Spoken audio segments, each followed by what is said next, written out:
This is part 3. If you haven't listened to part 1 and part 2, I'll leave a link in the description. Enjoy. My first night back at the cabin was the most terrifying experience of my life. The next morning, Wednesday, the ranger showed up with his friends. T-Way, a Pueblo medicine man, and his adult son, Nathan. These people are amazing. They were instantly likeable and sympathetic to my situation. I mentioned them in a tiny update in my last post, but here is what happened. T-Way is an incredible storyteller. He told me that Pikes Peak and the surrounding area was inhabited by the Ute, Manitou, Arapaho, Pueblo, Anasazi, and other Native American groups at various times. In the 1860s, when the gold rush was in full swing, many Indians were violently displaced because of mining operations there. They were torn away from their sacred lands, which was catastrophic to their cultures.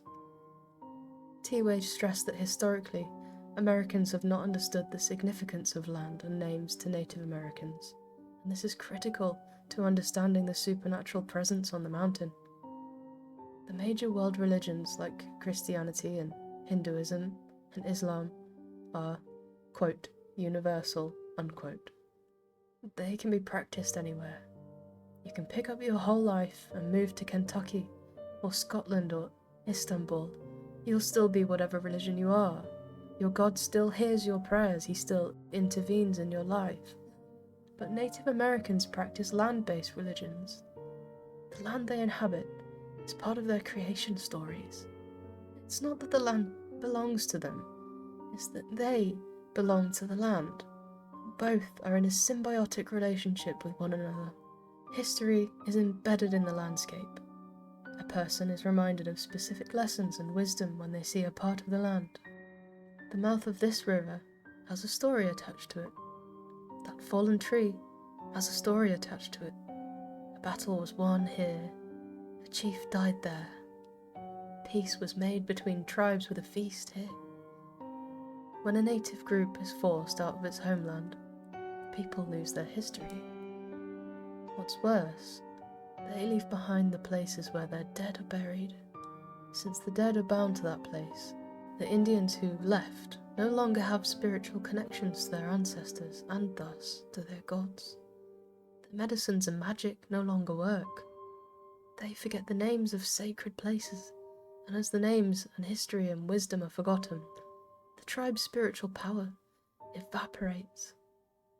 T-Way said that when Pikes Peak was taken, a group of disgruntled Utes descended on the miners and slaughtered a bunch of them. Because of a complex network of alliances and peace treaties, these Utes were punished by another tribe. They dug holes in the ground and slit the Utes' throats. Then they buried them upside down in the holes with their legs sticking out of the ground so that wolves would feast on their calves. That was supposed to be the end of it, but then something else happened. The legend says that these dead Utes arose from the tainted ground one night. Because their flesh had been flayed from the hips down, they looked like walking skeletons. They hobbled on to the Arapaho camps and took women and children back up the mountain.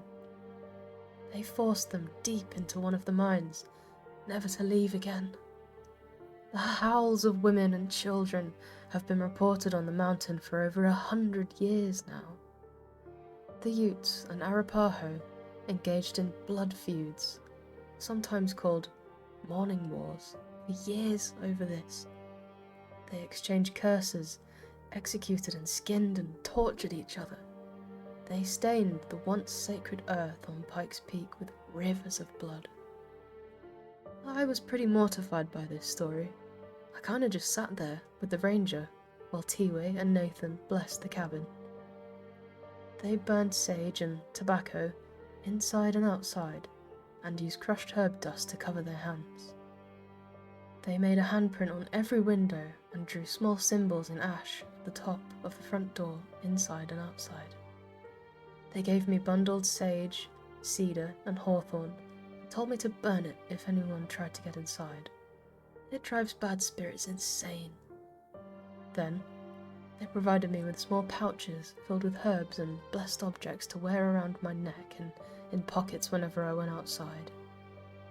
Nathan gave me a totem that he wears around his neck, told me to give it to Faye. Then they sung a really incredible chant in their language. It lasted about 15 minutes. I was blown away. I fucking love these guys. Then we went outside. I showed them the dream catcher, and they told me that they'd never seen anything like it. The dream catcher is made with 3 branches woven together with hair, and it has old yarn or wool string with glass beads crisscrossing the centre in a pattern. It is old and handmade. T-Way told me not to touch it or move it. If you find an object of power and do not know who made it or what it protects, you should leave it alone.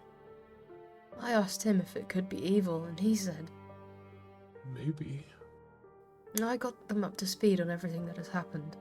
I said that a lot of my friends, well, Redditors, but I didn't explain that, suspected that the Fae at my house in California was a duplicate, and that the real Fae was somewhere in the woods.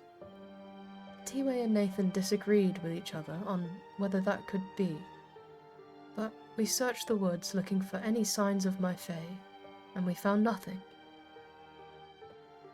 I told them about the missing ring, and they said exactly what many Redditors have said. If Fae loved the ring, and it was powerfully symbolic to her, it could be used by a bad spirit to harm her. They told me to find it at all costs. They also told me that if Fae indeed were still here on the mountain, she was certainly dead, and the moment we've all been waiting for. T-Way named the creature that was tormenting us. He said his people call it Atan Ano Tokua, the imposter. Bad spirits inhabit the land everywhere. Sometimes they get the opportunity to use a tragedy like the Pikes Peak massacres to commandeer a human figure and walk the earth, partly mortal. In the case of the imposter, they collect animal and human parts, piecemeal, wherever they can, and stitch them together. This is why they walk strangely, vocalize strangely, and why they never show their faces or come out during the day. They cannot pass for humans. I asked T-Way why I always see someone facing away from me at the edge of the forest, and he said it is because it does not want me to know its identity, but eventually the imposter would come for me, wearing Fae's skin and teeth and hair, tried to convince me that it was her. When I asked him what it wanted, he said, nobody knows. He also told me that there is power in names, and, as many Redditors have stated, that I should not speak its name, especially not to it, because that could provoke it. T-Way, Nathan, and the Ranger left at sunset, and I spent the rest of the evening thinking about all of this. I think I figured a lot of things out. Around 9 PM, something disturbing happened. I used the satellite phone the Ranger gave me to call Faye. She actually answered and was just lying in bed reading. We had a great conversation. I told her I missed her so much, that I was up here trying to solve what was happening. I told her I wanted to have a family with her. She said that she was feeling better and had actually gone a whole night without sleepwalking or terrifying Jason and Richard. After about 15 minutes of talking, I started hearing sounds outside. I heard footsteps crunching in the dry snow, and I heard a voice, my voice. It said things like, flight, insomnia, miss you, see you soon. The thing had been standing near the window, mimicking my conversation with Faye. I told Faye I'd call her back later and hung up the phone. Then I went silent.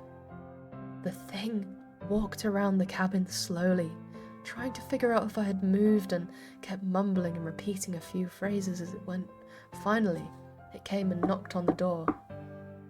Its knock was gentle, just like last night. I was a bit less scared because of all the blessings T-Way had put on the cabin, but I still held on to the gun, just in case any shit went down. He spoke to me in my own voice, and the first thing he said was, "The hole will fill with snow and blood." So yeah, that amped up my fear quite a bit. Every hair on the back of my neck bristled. Do you know the feeling of being so scared that your vision turns hyperreal?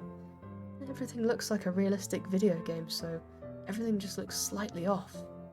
Then it knocked again and said, "Hello? May I come in?" I simply said, "No, leave." Then it knocked for another 30 seconds or so and said, "What is your name? Hello?" I lied and said, "My name is Daniel. Now leave. You can't come in." The thing started knocking harder, a lot harder, non-stop, and said, "What is your name? What is your name?" It was terrifying to hear my voice coming from the other side of the door, and to hear rage building in that voice. I said again, "My name is Daniel." But the thing just kept yammering and asking the same question. It would occasionally say things like, "Ticket, ticket, rental car. You go up in the trees. The hole, down in the hole. What is your name? May I know your name?" Then I had an idea. I'm really good with fake accents, and when I was a child, my first language was German. Dad immigrated to Boston and met my mum. I started speaking in a thick accent, talking about my day, and then started shouting in German. I recited a poem I knew by Hermann Hesse, Die Frauen von Ravenna tragen. My visitor went silent and stopped knocking. I could tell it was just listening. So then I started shouting in a British accent, reciting lines from V for Vendetta, my favourite film of all time. I shouted, "Thank you," in every single language I know. I once committed to learning it in 100 languages and I stopped around 20. My unwanted guest just sort of stammered a little bit, trying to mimic me. Failed to do so. I was no longer speaking any recognisable pattern or tone. Eventually, it just started growling the sounds Faye and I heard in the forest when we first stayed at the cabin. What you, whoa my. And started scratching and pounding on the door. I grabbed the sage bundle and torched it with my lighter, then waved it all around the door frame. I don't know if the thing outside could smell it, but it walked off the porch all pissed off, growling, and went off into the night. This time, I ran to the window and I tried to get a glimpse of it, but all I could see was a very dark, amorphous form disappearing into the trees. I think I've figured a lot of stuff out. I think this entity is mimicking me because it's going to try and convince Faye that it is me. It is rehearsing my voice, then whispering to Faye while she sleeps, talking to her in her dreams, trying to get her to let it inside of our house. I think it wants to convince her that I am the imposter, not it. I think I also figured out why the voices go crazy at night, and why they're getting closer to my home. These fuckers aren't trying to scare me, they're trying to deprive me of sleep. If I'm psychologically and emotionally drained, I'm weaker. If I'm delirious, I'll make a mistake. Their attempts to get me will be easier. I'm still trying to figure out how controlling Faye like a puppet in her sleep plays into all of this. I know what I saw. There was a man standing outside our house, walking the exact same creepy way Faye was sleepwalking at the exact same time. I'm also considering the possibility that I already made a terrible mistake, that the imposter has already won. When I went outside on the first night at the cabin with Faye, trying to see where the voices were coming from, I left the door unlocked. A Redditor said that was the moment Faye was replaced by something else. I just don't know what to think, but for now, I'm going the fuck to sleep. Update. Well, I found the ring.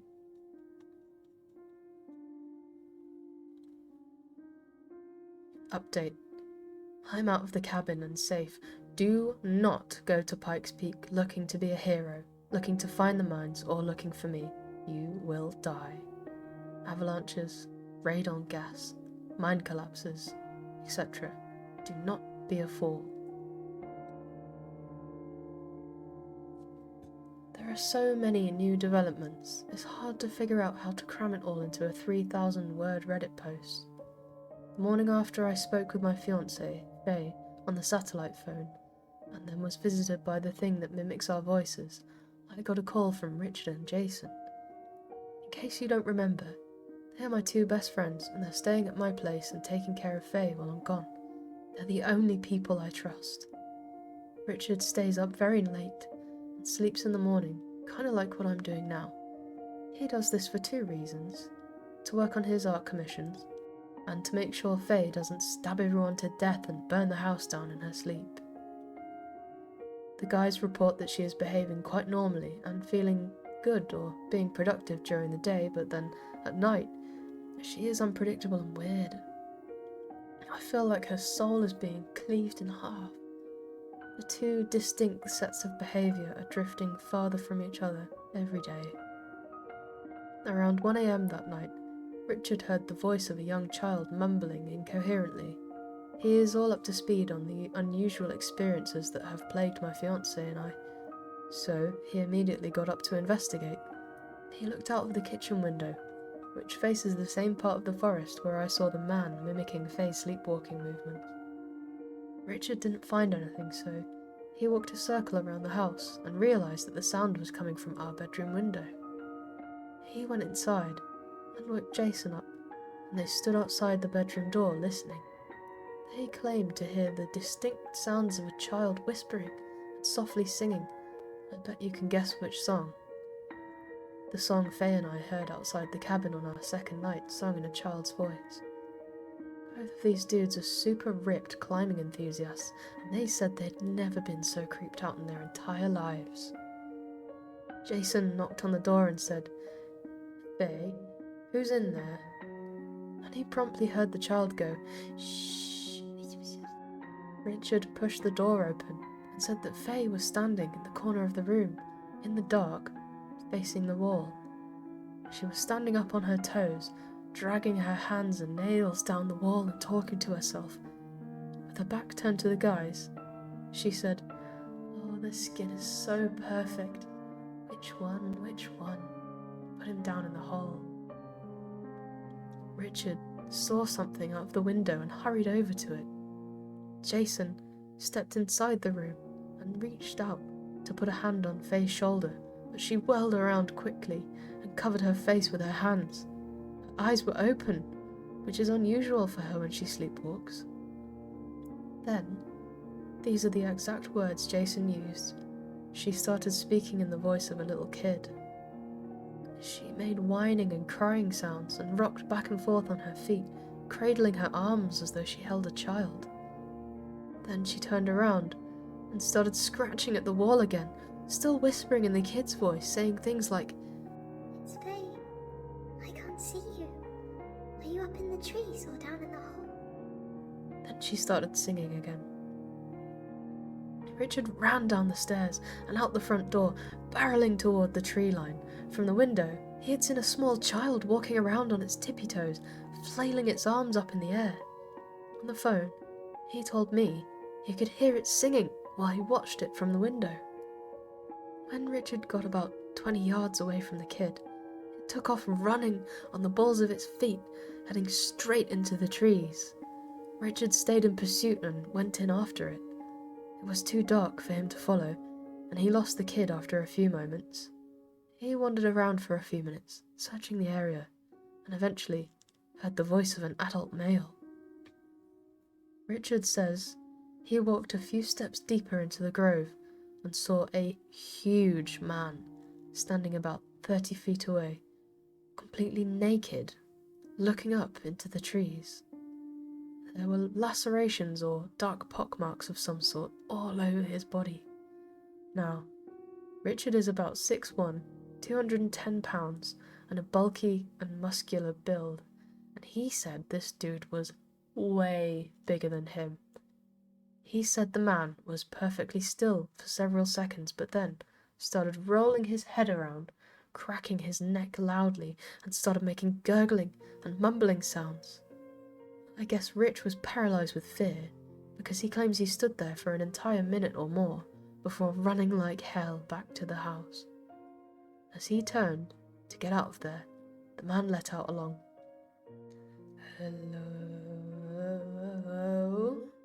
As he did, his voice transformed. It became my voice.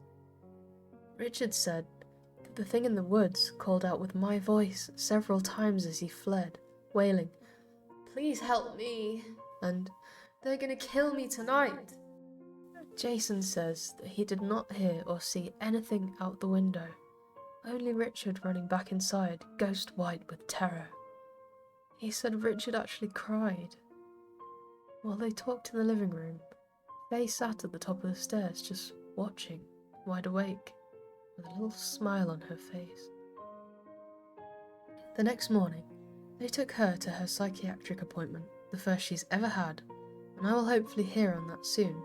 It kills me that I'm not with her now. I'm still stuck at Pikes Peak. It's like this place doesn't want me to leave. The ranger station shut down the entire road network on the mountain because of the huge blizzard that rolled in, and there are avalanche warnings. My road out of here is completely iced over, and one part of it has a snow collapse or mini avalanche. Shut up, I'm from California, where God pays attention. I'm in contact with the ranger. His name is Greg, just like Faye's dad, so that's why I avoid referring him by name in these updates.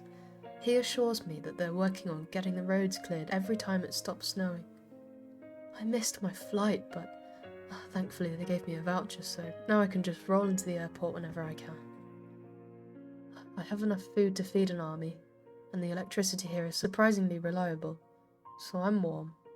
The Wi-Fi dips out for around 5 to 10 hours at a time though. I'm working on Donkey Kong Country 2 and Secret of Mana on the SNES, and writing about my experiences here in my spare time. I also slipped on the icy porch steps and fell on my side, so I've got an enormous bruise and it hurts like a bitch, but only when I breathe, so I've got that going for me. A user on Reddit asked me if the cabin had a basement. I never thought to check. Outside, under the snowpack, and halfway covered with old chopped wood, I found a little locked door. The key was in the kitchen cupboard, and it turns out there's a decent-sized cellar under the house. Down inside, I found a ton of creepy shit. There's a bundle of long black hair, 7 dozen jars of some rotten, mutant-looking shit, and tons of old books from the 60s and 70s. There are also lots of sticks and yarn, all of the material necessary to make a dream catcher like the one hanging at the tree line behind the cabin. I didn't touch anything, I just noped straight out of there. I've been thinking about something the user said to me the other day, which was, "Have you considered that it's not a dream catcher at all?" And they're right. I'm not an expert on Native American symbology or artifacts, it's just that it kind of looks like a dream catcher to me, so I've been calling it one all this time. Tiwe, the Pueblo friend of the ranger, didn't call it that. He just said to leave it alone. I'm wondering if that thing attracts the imposter instead of keeping it away. It could mark the house. I kind of want to move it for one night, just to see what happens. After all, Tiwe blessed the entire cabin, so I feel quite safe, and I have a .357 Magnum in case leaves don't protect me. At about 9:30 in the morning, there was a knock on the door. I grabbed a gun, suspecting another encounter with the imposter. It was lightly snowing and gloomy, so I figured the sun was blocked enough that the creature would be willing to come out of the woods. But then I heard familiar voices talking cheerfully. I looked out the window. To my total surprise, it was Tiwe and Nathan. These badass motherfuckers had hiked all the way up from the ranger station in the snow just to check on me. I let them in, and they made me tea. I can't tell you how happy I was to see them. Tiwe brought me his own dream catcher. It was one he made specifically for me. He told me I should hang it beside the creepy one. It's really colourful and ornate. I could tell he spent a lot of time on it. It's even got 2 beautiful hawk feathers dangling off it, which Nathan says represent freedom and unboundedness. He reiterated the importance of finding the engagement ring Faye had lost. Blessed the house again. I tried to get them to stay longer, but they had to get back down the mountain before the storm picked up and told me I should come with them. We all knew I wouldn't. If I'd left with them, I'd be leaving Greg's truck, and I'd have never found what I came back for, so I said goodbye and T-Way hugged me. I wish that guy was my grandpa. I took a nap after they left. I figured out how to sleep without being interrupted by the goddamn voices in the forest. From 6 AM to 3 PM. It's pretty quiet outside, so I nap on and off. But something really bad happened this time. I woke up opening the bathroom window. I've never sleepwalked before in my entire life. Faye's been sleeping next to me for 5 years, and she says I don't move, don't speak, don't snore, and don't steal sheets. I'm the most polite bed buddy on earth. But when I came to, I was standing next to the toilet, both hands prying the frozen window open. It was about 2 inches up, and the freezing cold wind on my fingers is what woke me up. I slammed it shut and checked all the windows, ensuring they were locked and sealed tight, and then I went back to bed. I dragged one of the living room chairs into the bedroom with me and propped it against the door so I'd knock it over if I ever got up again. This did not work, and around 1 PM, I woke up standing at the front door. I found myself pulling it open. The loud groans it issued were what snapped me out of my stupor.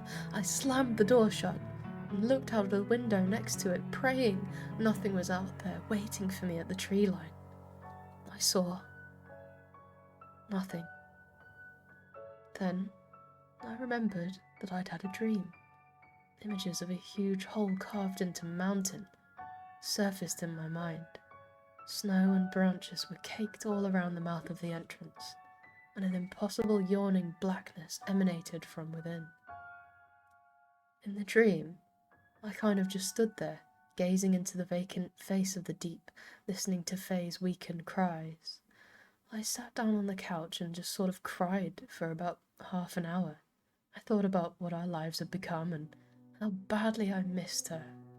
I thought about all of the dreams we have of our future, the things that can never be if I don't figure out how to save her. I thought about all the promises I'll never keep if I die up here. I decided it would be best to hang the dreamcatcher sooner rather than later because the clouds broke for a while and it was fantastically bright outside. I got geared up and trudged across the snow with T-Way's gift and hung it on a branch about 3 feet away from the evil-looking one. And that's when I saw it. Faye's engagement ring was dangling right there in front of me, as if to tease me. Someone had woven it into the strings of the dreamcatcher. I stood there for a long time, right between the two objects. I couldn't figure out if some benevolent force was giving me a break or if I was being taunted by whatever beings have haunted my footsteps ever since I arrived on the mountain. Retrieving the ring would require me not to only touch, but also to destroy the creepy dreamcatcher. I had the thought to go and ask Reddit what I should do, but I feared that if I even left for 1 second, the ring would be gone when I got back. So I tried to solve the riddle by myself. How I wish I'd brought the satellite phone out there with me. After a few minutes of standing there, I reasoned that T-Way's dreamcatcher would probably do just as well in protecting me, if in fact that was the function of the original one. I also figured that if it were cursed or something, touching it couldn't actually be worse than leaving the ring there and allowing Faye to be completely consumed by her madness. If the ring has anything to do with the creatures who are controlling Faye and me while we sleep, then getting it back is a priority over not touching the weird stuff in the woods. So, that's what I did. I broke the brittle thing apart, took my goddamn ring back. What else could I have done? And, as if on cue, I noticed something out of the corner of my eye.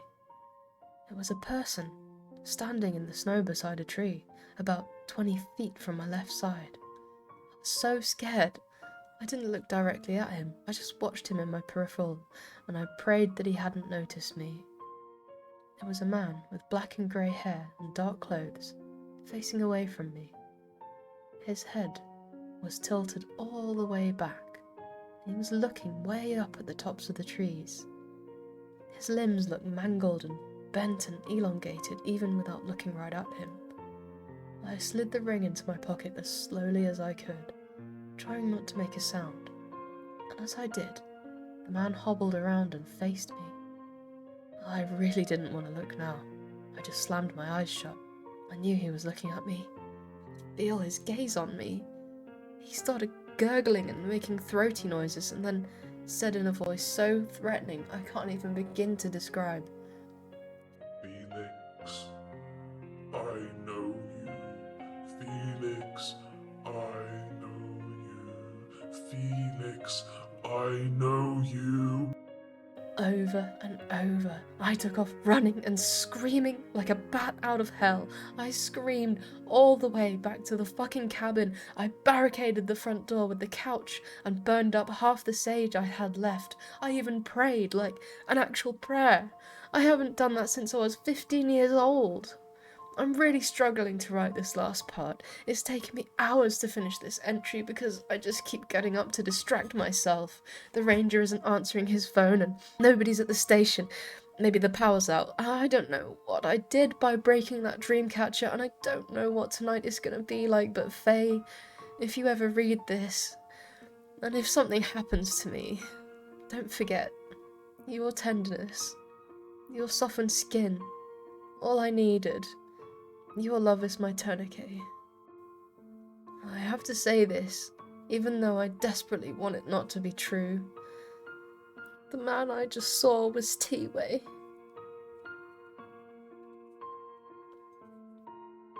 Update. Sorry that this is so long, but people have been hounding me for as much information as possible. We need to rest, so this will be my last update for a while. Things have spiraled out of control up here on the mountain. I made a decision that changed everything. It almost killed me. Only time will tell if it was the right choice to make, but for now, I'm just piecing everything together in my mind and trying to convince myself that I'm one step closer to solving all of this. I destroyed the strange dream catcher that has been dangling on a tree branch beside the cabin since Faye and I first came to this place. Nobody knows who made it, what its purpose is, or why it's on the side of the tree facing into the woods, rather than to the side facing the house.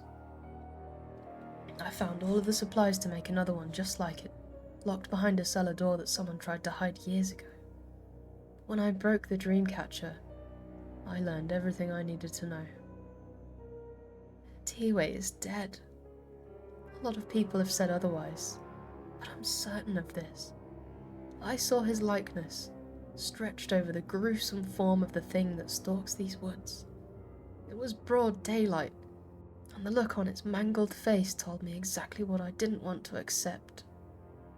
I really am all alone.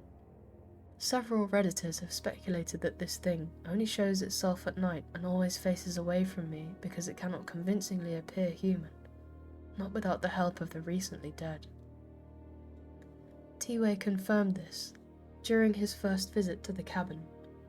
When I destroyed that dream catcher, there it was, proudly masquerading in the skin and hair of my best friend on this mountain, in the sunlight no less. I cannot even imagine how his son Nathan must feel, if he's even alive. The two hiked back to the ranger station from the cabin, knowing a blizzard was coming. I'm sure that's when T-Way died. When I got back inside the cabin, I completely lost it. I barricaded the door and windows with every piece of furniture I could, but there just isn't enough stuff inside this cabin to protect me, so I sat there, on the floor, against the bed, clutching the gun, sort of wishing my dark visitor would just come and kill me already. But of course, this is Pikes Peak. Death is not the worst thing that can happen to you here, so the mountain kept fucking with me. It was getting dark and I was on the verge of a total psychological break. I've been running on 4 hours sleep a night and a few naps for the past 2 weeks. My only hope for redemption just got turned into a puppet, and when I was about to find out what happens come nightfall when the dreamcatcher no longer functions. So, what did my brain decide was the best course of action at this point? To fall asleep. Somehow, I nodded off.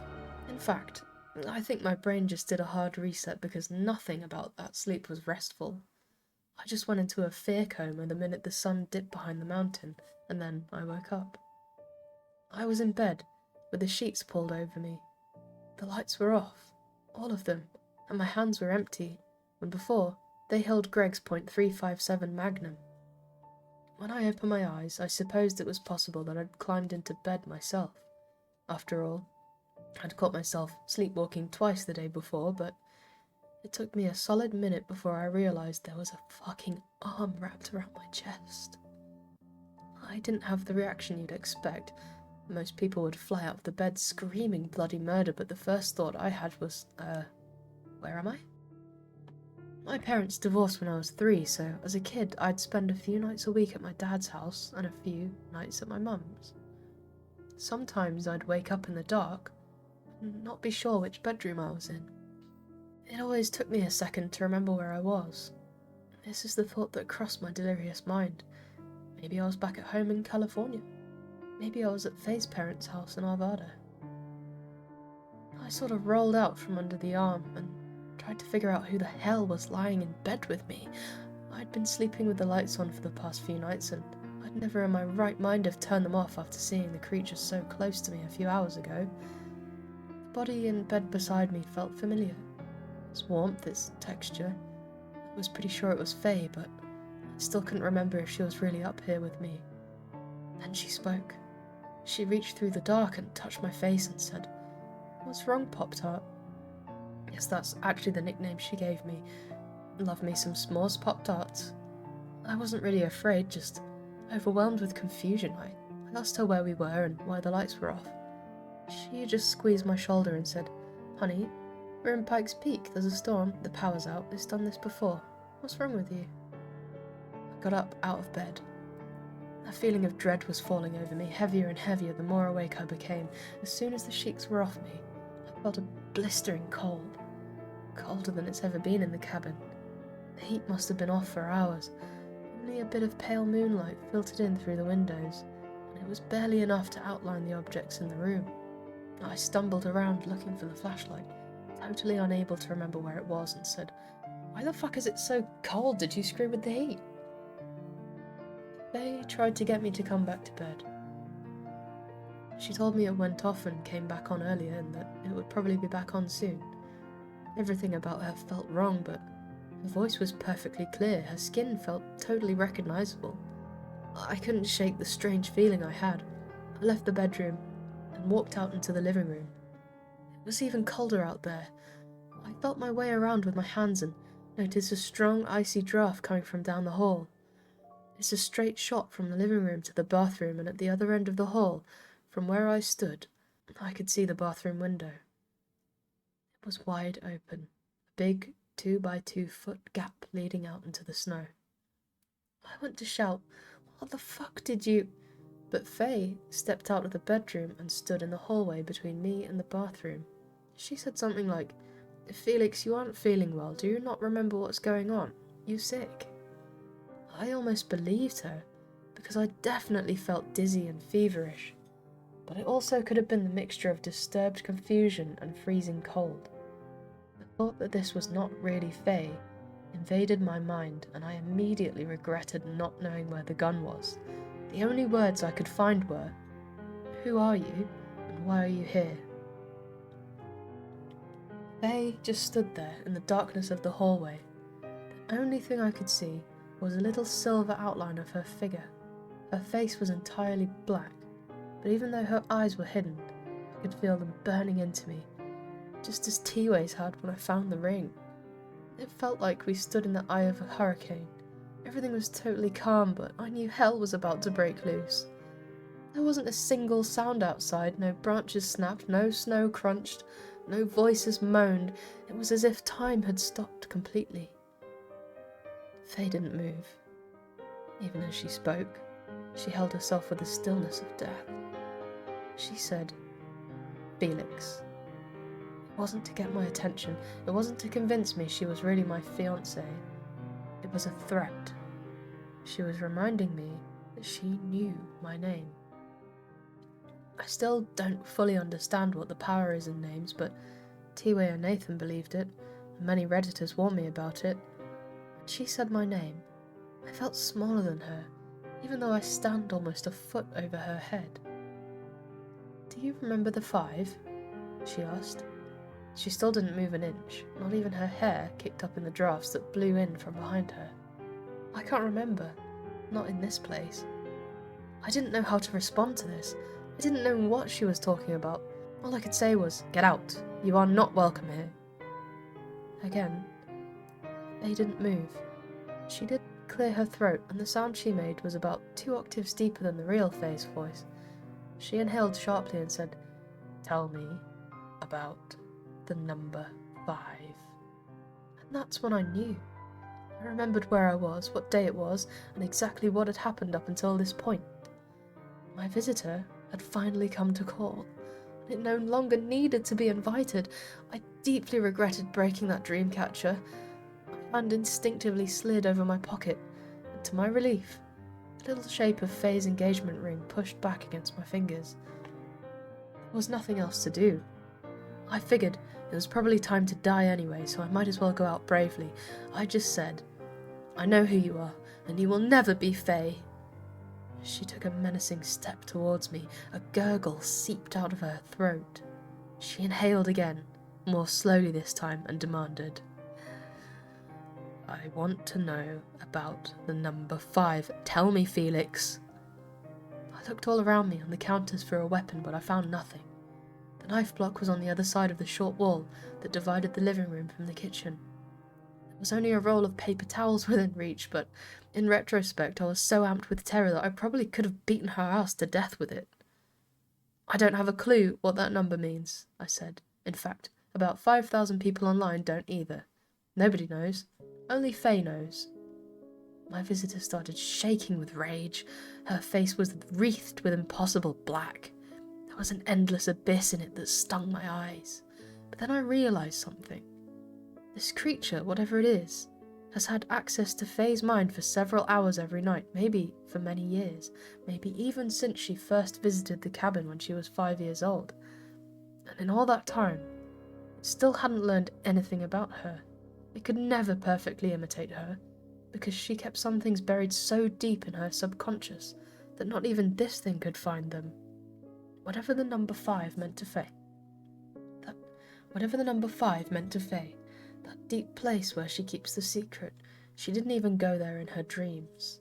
The next part was all a blur. I said something like, "You are the one who speaks to her in her sleep." The visitor kinda nodded. I said, "You ask her things, she answers you. I hear everything she says." The visitor didn't react. Then I said, "You've asked her this question, just like you're asking me now, and she always says, 'No, I can't tell you.'" My visitor took another step forward, dragging a hand along the wall as Faye had so many times in her sleep. It raised up onto the balls of its feet and twitched violently. It said to me, "I will make you tell me." It didn't try to mimic my fiancée's voice anymore. It sucked in huge breaths, trying to control its rage. There's a certain feeling you get when you're about to die. When you're in danger and you might die, fear completely overwhelms your senses and compels you to flee, to fight, to save yourself somehow. But past that point, when you know you are going to die, that fear becomes useless and disappears. This has happened to me only once before, when I was sucked into a riptide at the beach during an El Nino winter as a teenager. In that moment, I just wondered, will my body ever come back to shore? Will they ever know what happened to me? Will they ever know what happened to me? In this moment, my heart slowed down. I didn't feel cold anymore. I just stood there, ready to be mauled to death.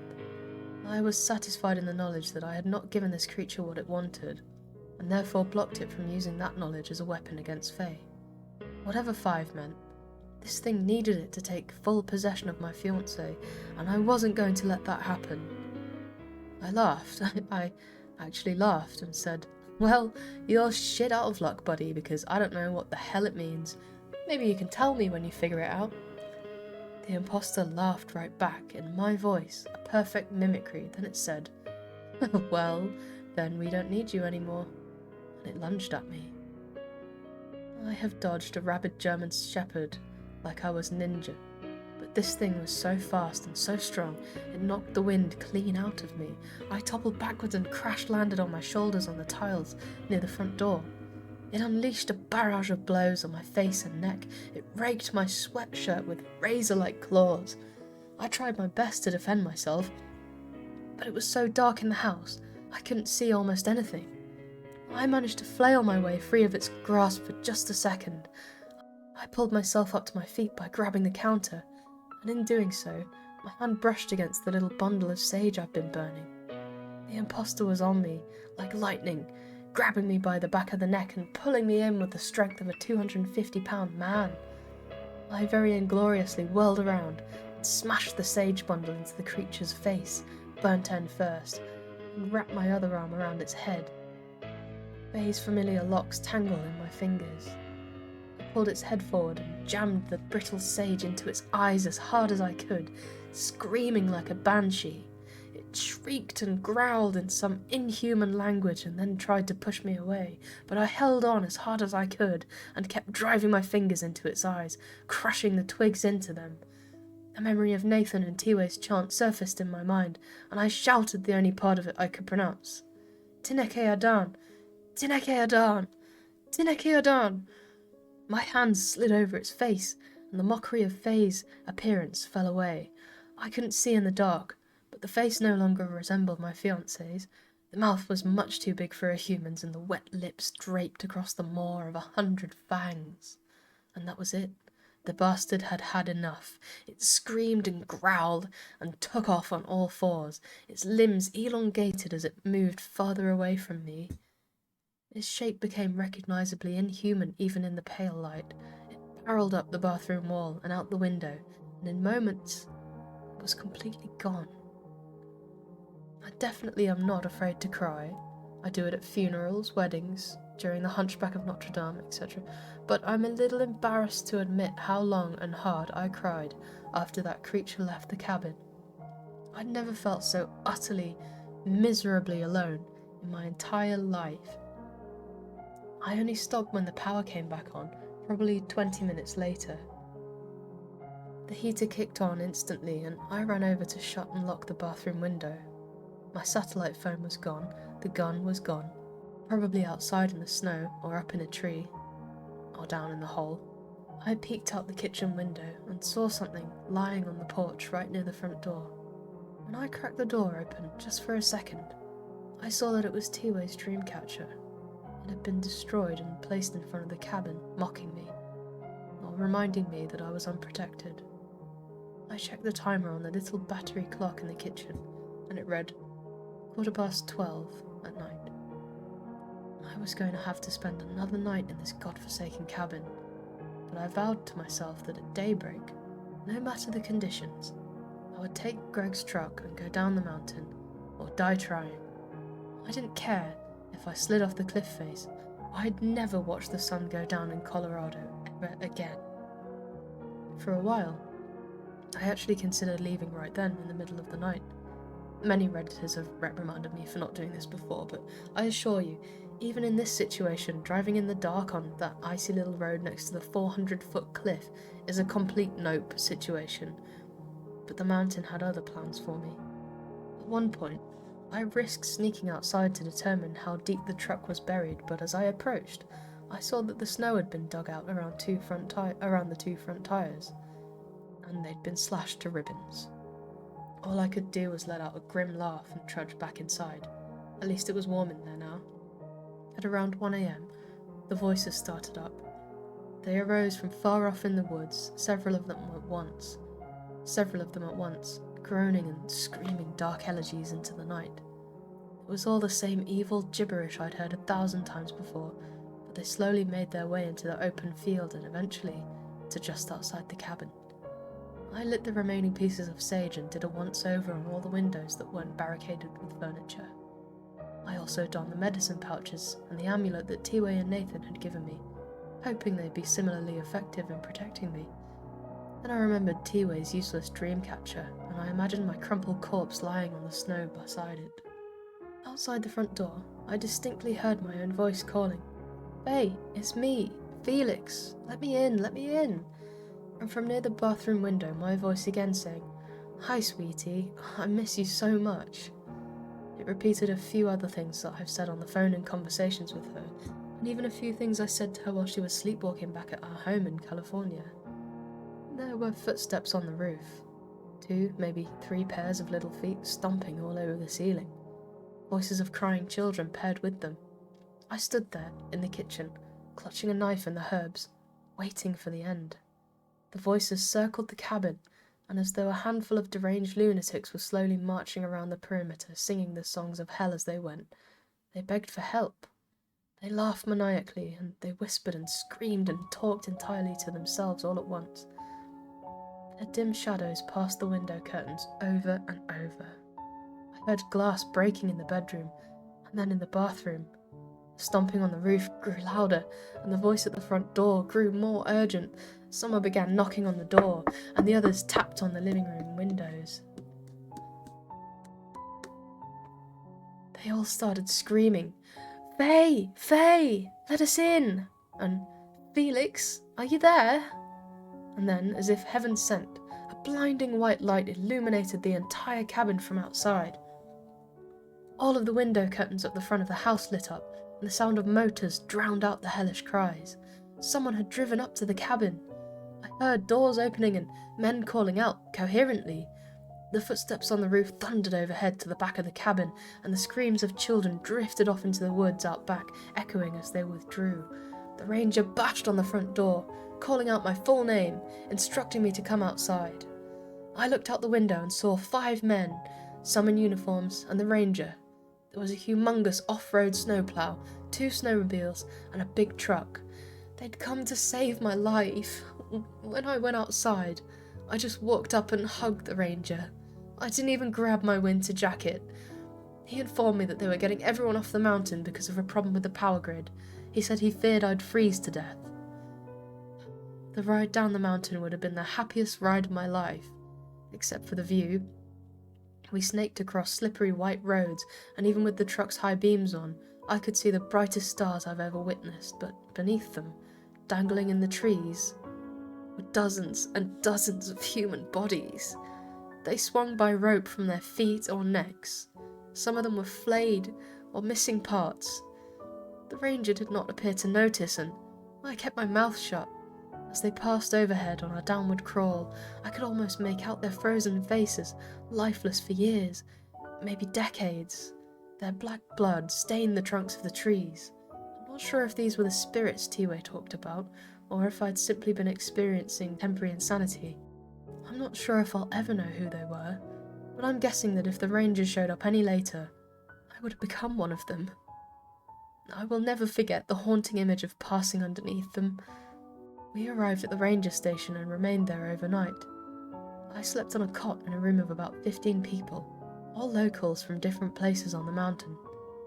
I asked the ranger if he'd heard from T-Way or Nathan. He said he had not. The next morning, one of his men drove me straight to Denver International Airport, and I boarded a plane without any luggage whatsoever. It didn't matter. I had the ring in my pocket, and I'll never need another jacket again, as long as I live. When I finally got home, Faye let me have it. She kept kissing me and yelling at me. I understood. She was angry that I'd spent so much time trying to take control of this situation, treating her like a child and disregarding her feelings in my crusade to rescue her. She was upset that I consigned her to the care of my best friends without asking, but she seemed to appreciate their help. Richard and Jason were very happy to leave my house and never look Faye in the eye again, although they did have some good news for me. Faye had not sleepwalked or sleep-talked or done anything out of the ordinary in over 24 hours. This corresponds almost exactly with when I retrieved the ring from the dream catcher. After an hour or so of reprimanding me for being a thick-headed idiot, Faye forgave me and we laid in bed together and talked about everything. I apologized to her for the way I had treated her and put the ring back on her finger. She looked relieved to have it back on. I swore I'd never screw up like that again, and we both slept a full night. No strange night terrors or bad dreams or sleep disturbances of any kind, and in the morning, yesterday morning, we had Faye's favourite, waffles. At about 11 a.m, I received a call. To my great relief, it was Nathan.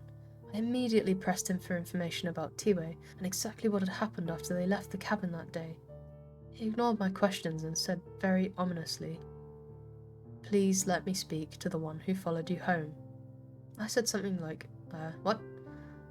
To which he replied, "The one that calls itself Faye." My fiancée and I had been sitting on the couch watching the most recent Game of Thrones episode, so I just sort of handed the phone to her and said, "It's for you." She put it to her ear and said, "Hello?" and then listened for about a minute.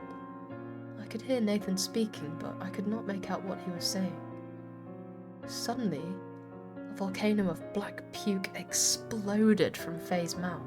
It absolutely covered the couch and carpet and sent me nearly jumping out of my skin in the process. Faye doubled over onto the floor like a ragdoll, coughing and sputtering.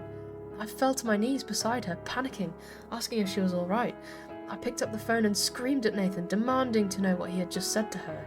Nathan just said, "Please, Felix, please listen," and then proceeded to recite some sort of chant or incantation. A wave of syrupy vomit rushed up my throat and out of my mouth. As it was with Faye, it was oily black. I am actually an emetophobe, so vomiting sends me into a state of near catatonia, but Faye had made a quick recovery and was right there to nurse me back to my senses. Nathan spoke to me a bit more and explained what he had done. I'll get to that in a bit.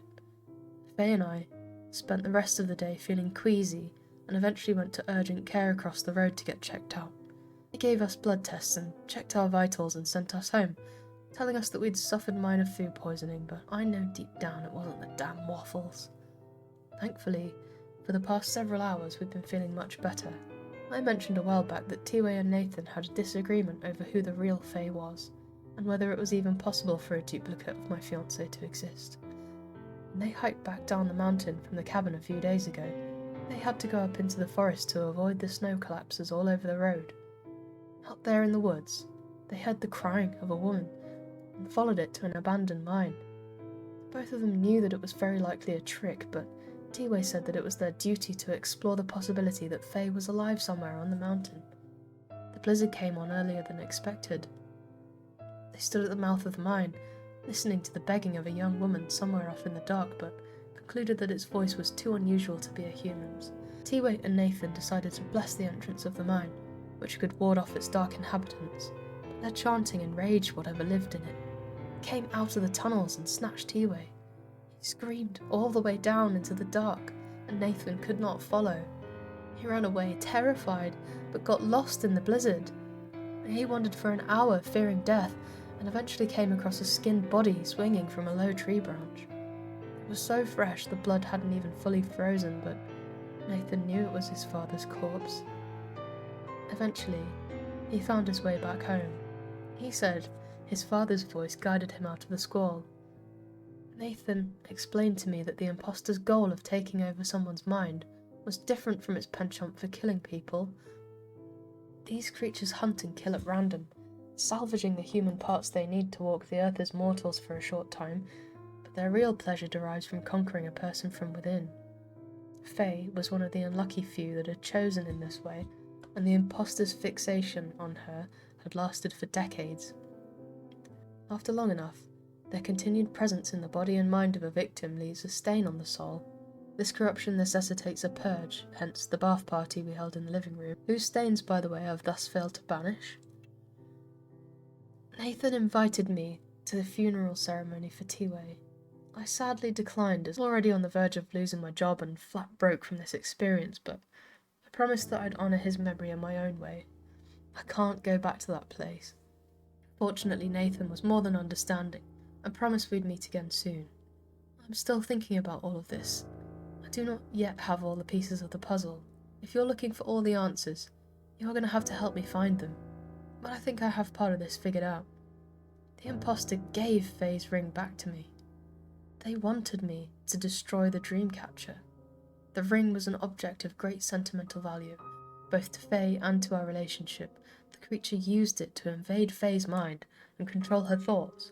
Its goal was to convince her that it was me, so she would welcome it into her house late at night. The home, Nathan said, symbolically represents the body, just as the ring represents our union. To be welcomed into the home is to be granted access to Faye. But because the imposter could never learn everything it needed from Faye to mimic me, it gave up on that project and instead came after me. It returned the ring to me, thus giving up its power over Faye. But I broke the Dreamcatcher to retrieve it. As it turns out, that creepy, mysterious Dreamcatcher was, in fact, protecting the cabin and everyone inside it, which is why the imposter needed to be invited in. When I broke it, the creature could have easily come in and killed me, but it needed information from me before it did. It needed to know one of Faye's darkest secrets to rule her. I'm not sure I'll ever unravel the mystery of number 5, but I do know one thing. Not knowing what it means actually saved Faye's life. I'm not sure I ever want to know. As for Faye, she's back to normal and in perfect health. She sleeps soundly and only mumbles a bit, which is pretty normal for her. Her sixth sense of humour has returned as well. Last night, as we went to sleep, she turned out the light and said to me, "Thank you for trying so hard." And then she leaned over and licked my face.